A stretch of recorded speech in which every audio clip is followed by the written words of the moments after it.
네, 안녕하세요. 오늘은 박셀바이오 차트 분석을 해보겠습니다. 이전에 박셀바이오 종목 분석을 제가 좀 자주 했었거든요. 그때 내용이 뭐였냐면 많이 올린 건 맞아요. 지금 저점이 10,000원대고 고점이 30만원 찍었죠, 거의. 그러면 뭐 엄청나게 상승한 거기 때문에 많이 올랐고 많이 해먹은 게 맞아요.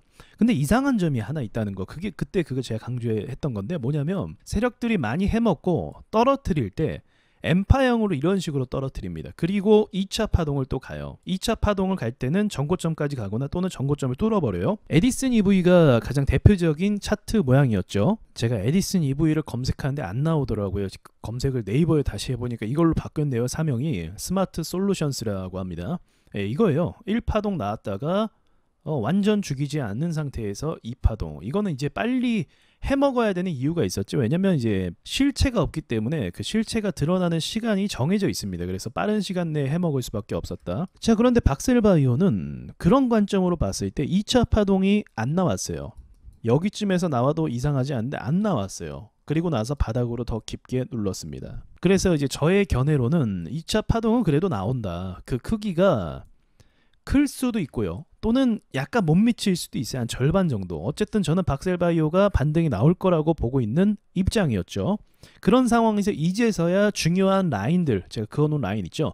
여기를 뚫고 종가 마감한 모습입니다. 의미 있는 종가 마감을 했죠. 그리고 더 특별한 건 무엇이냐면 주식에서 또 중요한 게 뭡니까? 당연히 재료죠. 껍데기, 포장, 뭘로 했냐? 이 재료가 소멸됐냐? 재료가 살아있냐? 재료가 살아있습니다. 자, 이때 보시면 이 하락이 좀 큰 날이 있었어요. 이때 하락이 컸는데 이 하락이 어떤 것 때문에 하락이 됐냐면 애완견 시장에서의 그 강아지들 암 치료를 뭐 하려고 했었나 봐요. 그런데 이게 철회가 됐습니다. 그래서 그 철회 소식으로 인해서 하락을 했죠. 그런데 이때 제가 그 말씀을 드렸어요. 박셀바이오의 진짜 재료는 이게 아니라고. 이게 악재가 틀린 건 아니죠. 악재가 맞긴 맞는데 박셀바이오 주식의 진짜 재료는 면역 항암이다 라고 말씀을 드린 적이 있어요. 아마 그때 영상을 보신 분이라고 하신다면 아마 아실 겁니다. 그래서 저는 이 회사가 재료가 죽은 건 아니다. 다만 이제 악재로 포장하고 싶어서 더 밀어버린 거죠. 이 고통. 이때 또 시장도 하락했죠. 1월 달이죠. 1월 달에 또 시장도 같이 하락했어요. 자, 그리고 나서 최근에 상승은 어떤 이유와 명분을 가지고 상승을 했습니까? 지금 상승한 건 이제 간암 치료제에 대한 결과, 연구 결과에 대한 발표 소식을 앞두고 좋은 상승을 보였다는 거죠. 그때 하락했던 재료와 다르죠. 이건 사람을 대상으로 하는 겁니다. 그래서 이게 진짜예요, 사실은요. 그래서 저 같은 경우는 이 암치료 쪽으로 섹터가 다음에 바이오가 뜨게 된다면 이 재료를 가지고 뜰 거라고 보고 있습니다. 왜냐하면 여러분 글로벌 제약회사 중에 가장 큰 회사가 어디입니까? 화이자, 존슨앤존슨이거든요. 근데 화이자가요, 면역 항암 치료 회사를 인수했습니다. 작년인가 그래요. 무슨 말입니까? 면역 항암 치료에 대해서 앞으로 투자하고 이쪽 암 시장이 앞으로 활성화될 거라는 것을 예상을 하는 거죠. 그리고 더불어서 박셀바이오 포함해서 메드팩토, 그리고 유틸렉스, 티움바이오, 파맵신, 그리고 NK맥스, 또 네오이뮨텍 이때 상승. 자, 보이십니까? 상승하는 모습들. 자, 상승을 언제 했는지 한번 보세요. 최근 들어서 이쪽 섹터가 상승하는 모습을 보여주고 있어요. 유틸렉스도 최근에 상승했었고요. 티움바이오 같은 경우는 갭을 크게 띄었다가 주저앉은 거고, 파맵신 역시도 상승을 한번 줬었죠. NK맥스도 따라서 조금 상승했었고요.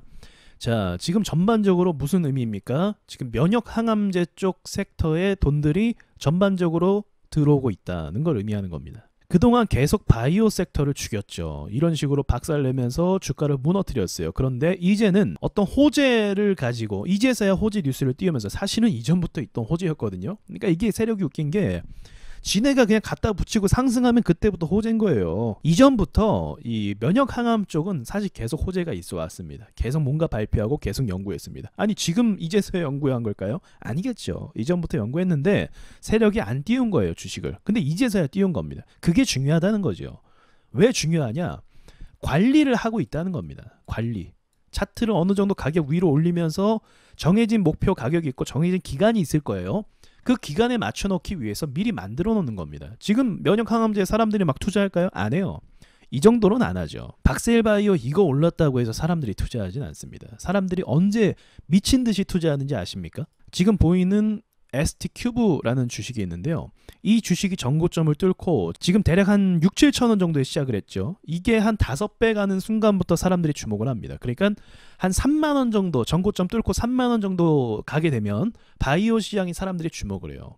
신고가 밑에서 거래 쏘고 다시 눌리고 이런 패턴이 많기 때문에 사람들이 그렇게 주목을 하진 않습니다. 그러니까 의미가 지금 전 있다는 거죠.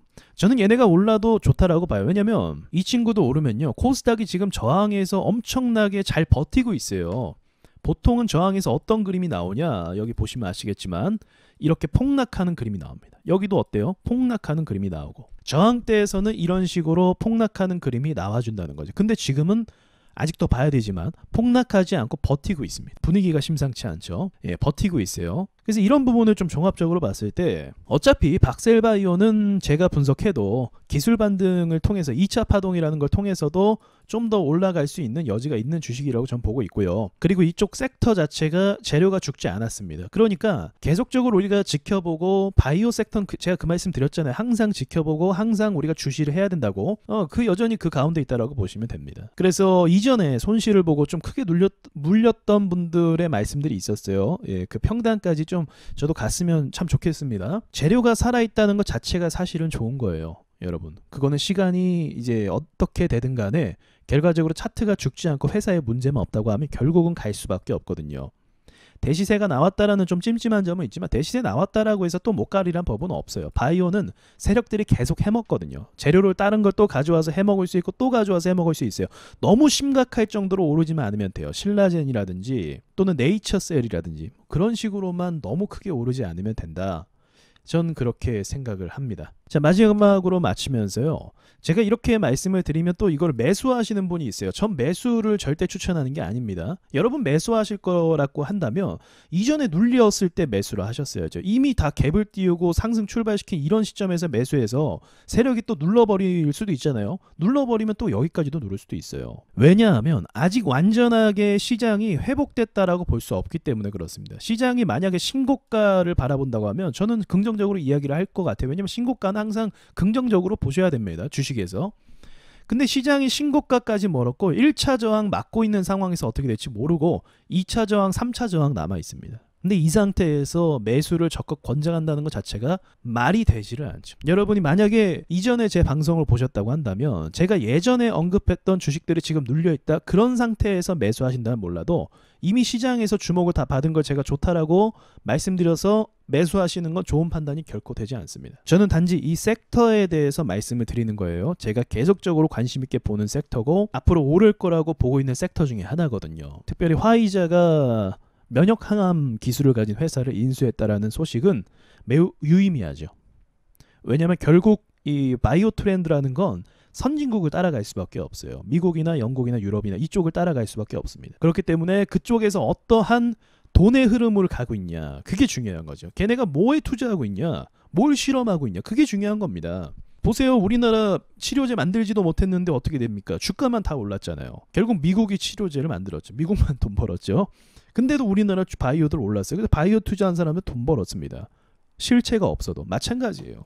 저는 바이오 회사들을 믿지 않아요. 우리나라 바이오 회사가 상승해서 실제로 치료제를 만든 적이 거의 없습니다. 신라젠이 사실은요, 여러분 모르시겠지만 신라젠 같은 경우는 의사들 사이에서도 인정받는 회사였어요. 이건 진짜 만들 수 있다. 많은 사람들이 정말 기대를 했고 실체가 있었고 결과가 좋았고 앞으로 신라젠이 정말 성장할 거라고, 글로벌 회사가 될 거라고 많은 사람들이 실제로 인정했어요. 근데 어떻게 됐습니까? 지금은 박셀바이오도 흐름이 좋다고 할지라도, 좋은 건 좋은 거니까요.